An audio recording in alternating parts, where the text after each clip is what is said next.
Hi, I'm Jasmine Boyme, and welcome to my e-portfolio. I am a French language and home economics high school teacher, currently teaching food and nutrition in French from grade 9 to grade 12.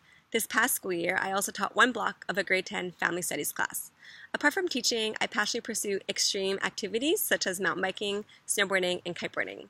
I also volunteered at an indoor skate park for about a decade, running a girls-only skateboard session to build a sense of community where community was needed. I've included an article about this from the Winnipeg Free Press in the following slide as it highlights some of who I am.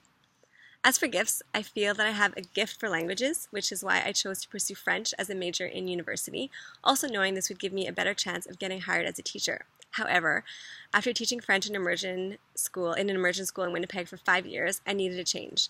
I left my position to move to Squamish, BC for a year where I subbed and picked up short-term teaching contracts while also snowboarding and biking in the mountains. Toward the end of the school year, I took a chance of applying for a full-time home economics term position in a francophone school back in Winnipeg, and to my welcome surprise, I was hired. I know that during week 2 of this curriculum and pedagogy home economics course in Smith and Desort's paper titled Home Economics, a Contextual Study of the Subject and Home Economics Teacher Education, there was a position paper quoted from New Zealand saying that there is often a lack of home economics teaching graduates, and the consequences of this shortage are that schools face either collapsing courses, recruiting teachers from overseas, or employing teachers with an interest in the field but with no formal teacher education in the specialist area. The latter was definitely true in my case. Although food and nutrition have been interests of mine for a while, and I did take electives such as nutrition through the life cycle and foods, facts, and fallacies while completing my Bachelor of Arts, I did not have any formal experiences in the field.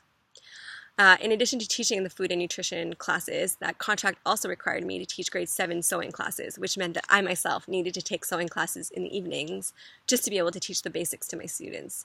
Struggling through the learning curves of sewing a button and making an apron from scratch enabled me to relate quite easily to my students' struggles. And in the end, we were all proud of our beautiful aprons and were able to show them off during our cooking classes. I do believe that to be human is to create, and what more practical way is there to create than through foods and through textiles. It was only a year-long term job, and I haven't had to teach sewing since, but having had this experience opened the doors for me to now teach food and nutrition at my current school, even though I was originally hired to teach French courses. I am Franco-Manitobaine, and this has greatly influenced my career as a teacher and how I do life even. My grandparents relayed stories to me about how they had to fight for this right we now have as to have French education. And for that reason, I am so grateful that I am able to live out my francophonie through my career and that I now teach home economics in a francophone school in Manitoba. Because I teach at a French school where it's an English majority culture, there's a huge focus in my division to cultivate our students' French heritage and push them to engage in French as much as possible. This will be my 5th year as a teacher in this school division, La Division Scolaire Franco-Manitobaine, and its core philosophy definitely influences my pedagogy. During home economic classes, I make a conscientious effort to value French culture and transmit that to my students. For example, we will listen to French music while students cook or do group work. We will make traditional French Manitoban dishes such as tourtière, which is a meat pie, pea soup, crepes. We do a healthy twist on poutine. We'll do a ragout de boulettes, which are spicy meatballs, and we'll do some traditional desserts around Christmas time, such as sucre à la crème, which is a sugar fudge, or tarte au sucre, which is a sugar pie. Because a lot of French Manitobans, including myself, are also Métis, I try to incorporate that culture into my foods and nutrition classes too. So my students love making things like bannock and the Three Sisters soup, or we'll try to use bison meat in some of our stews and chilies. And this upcoming year, I would like to try making pemmican with my students. There's also a growing French African community in Manitoba, and it's growing also in our francophone schools. So I am slowly learning how to incorporate some of their traditional dishes during our practical classes as well. For example, some of my students from Senegal have made yassa chicken, while students from Togo have made fufu, made from cassava.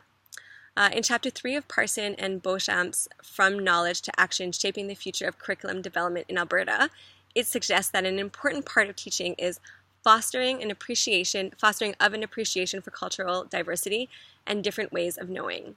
I feel like it's such a privilege that I get to do this with my students through food, as food is so ebbed in tradition and culture. It is embarrassing for me to admit here that before becoming a home economics teacher, I had given home economic courses very little thought. I grew up in a small rural town and went to a high school that did not offer any home economic courses, not food and nutrition, sewing, nor family studies classes, so it wasn't a field to which I was very exposed. Admittedly, when I graduated high school, I did not even know how to cook for myself properly, and moving away from home at 18 years old, trying to figure out how to cook and fend for myself was a struggle. Since then, however, health, wellness, and cooking good food have become passions of mine as I've discovered the creative art of gastronomy. And it has shaped my teaching experience in the sense that I took the risk to apply for that term home economics job, further developing my passions that I am now enrolled in this Master's of Education in Home Economics program, contemplating such ideas as decolonizing eating practices and recognizing alternate ways of knowing food, which Jessica Hayes Conroy wrote about in the paper Other Ways of Knowing Food. This master's is definitely shifting my perspective about home economics education, curriculum, and pedagogy, as will be demonstrated by the rest of this e-portfolio.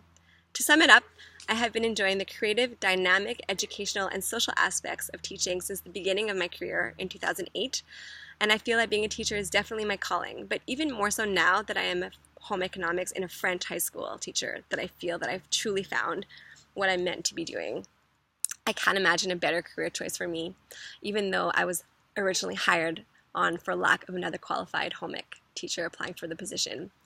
My desire is to improve my students' cooking skills and philosophy on food, that they take the time to grow it, cook it, and savor it while being mindful of what they are eating. I care about a sustainable environment for our contemporary and future society, and I hope that I can spark some kind of light on this matter for my students so that they care about this perennial problem too, and contribute positively to its change. I hope that you find the rest of my e-portfolio enlightening.